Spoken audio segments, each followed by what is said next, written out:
নমস্কার Bandita and mother's ব্লগে সকলকে স্বাগত জানাই। এখানে দুটো পুচকে আছে, টুইন বেবি। সে জুতো সবে হাঁটতে শিখেছে, ওই জুতো পরিয়ে দিয়েছে, পক পক করে হাঁটছে। হাঁটতে পারে না, গাড়ির মধ্যে বসে এক করে চেঁচাচ্ছে সকাল থেকে। বাইরে বার করেছে, খুব আনন্দ তাদের। ঘরে ঢুকিয়ে রাখলেই কাঁদে, আর চেঁচাচ্ছে কি জোরে জোরে। ছেড়ে দিয়েছে, খুব আনন্দ হয়েছে। এখন তো ওরা ওই সবই করবে। হ্যাঁ, ঘরে আটকে রাখলে হবে সবসময়।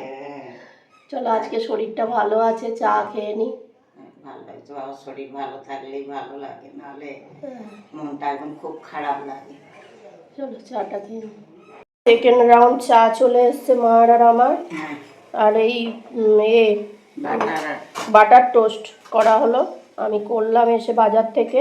বাজারে গেছিলাম। এদিকে পেয়ারা নিয়ে আসছে, এদিকে দই নিয়ে আসছে।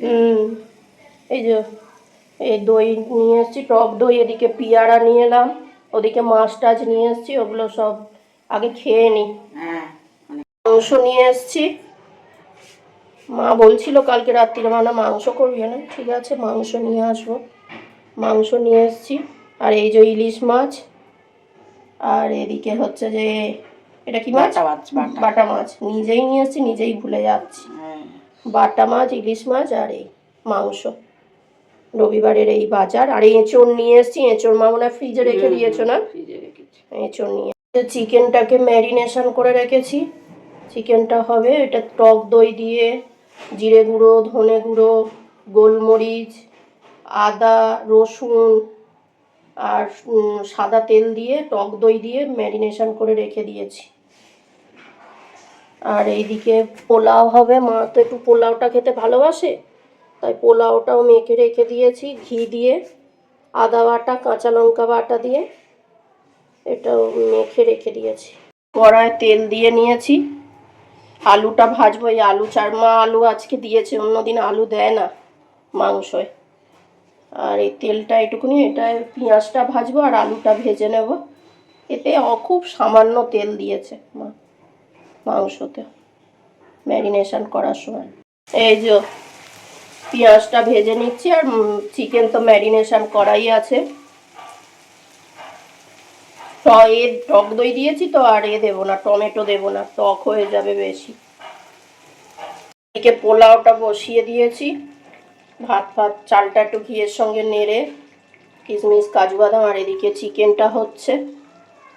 এই যে আজকের মেনু আমাদের হচ্ছে চিকেন কষা, চিকেনের কালারটা হয়েছে দেখো, আর পোলাওটা একদম ঝুরঝুরে হয়েছে।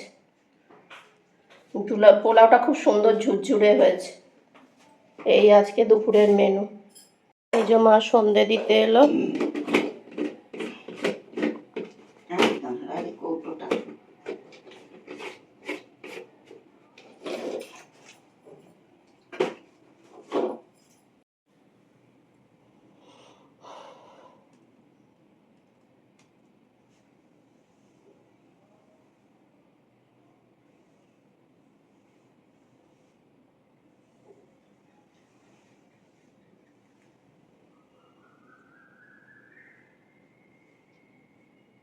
চা করে আনলো, সন্ধে দিল, তারপর চা করে আনলো।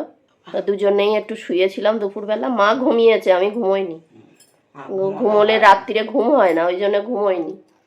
আমি ঘুমিয়ে নিয়েছি, একটু ঘুম হোক না, পাশাপাশ করতে করতে ঠিক ঘুম এসে যাবে। না, আমার রাত্রিরে ঘুম হয় না ঠিক মতো, শরীর আমারও হয় না যদি ঘুমাই। ঠিক করবো। এই যে চা খেয়ে নি। আমি শুধু চা খাবো, বিস্কুট ফিস্কুট খাবো না। খেয়ে উঠে শুলে একটু ঘুম এসে। পোলাও আর মাংসটা কেমন হয়েছে? হ্যাঁ, পোলাওটাও দারুণ হয়েছে, মাংসটাও ভালো হয়েছে, খুব ভালো, দারুণ দারুণ হয়েছে, দারুণ হয়েছে একদম পোলাও আর মাংস। চলো, যে দুপুরবেলাও খেয়ে গেছে মাংস ভাত, এখন এসছে খেতে। সুন্দরী কিন্তু খেয়ে চলে যাবে। তুই না খেলে সুন্দরীকে ডেকে দিয়ে দেবো। তাই সুন্দরীকে ডাকি, ওর খাবার মনে হয় ইচ্ছে নেই। মাংস ভাত দুপুরে খেয়েছে, এখন খাবে না, তাহলে সুন্দরীকে ডেকে দিয়ে দিই। এই যে মা বাসন মাজছে, বললাম পারবে না অত বড় কড়াটা মাজতে, প্রত্যেকবারে আমি মাজি। মা কিছুই পারে না। না, পারবে না বলে বললাম, সে নিজেই মাজতে শুরু করে দিল। মাছ কিছুই পারে না।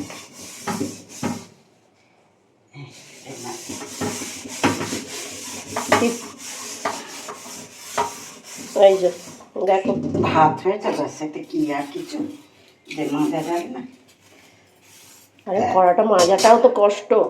ঘোড়া কি কষ্ট তোকে বলে, কোনো জায়গায় কিছু করা যায় না। বড় কড়া টড়া থাকলে। মা বাথরুম মেজে নিক। আর কি, ভিডিওটা তাহলে এখানেই শেষ করি। তোমরা সবাই সুস্থ থেকো, ভালো থেকো, সাবধানে থেকো। আর ভিডিওটা যদি ভালো লেগে থাকে তাহলে লাইক করো, কমেন্ট করো, সাবস্ক্রাইব করো। দেখা হচ্ছে নতুন একটি ব্লগে।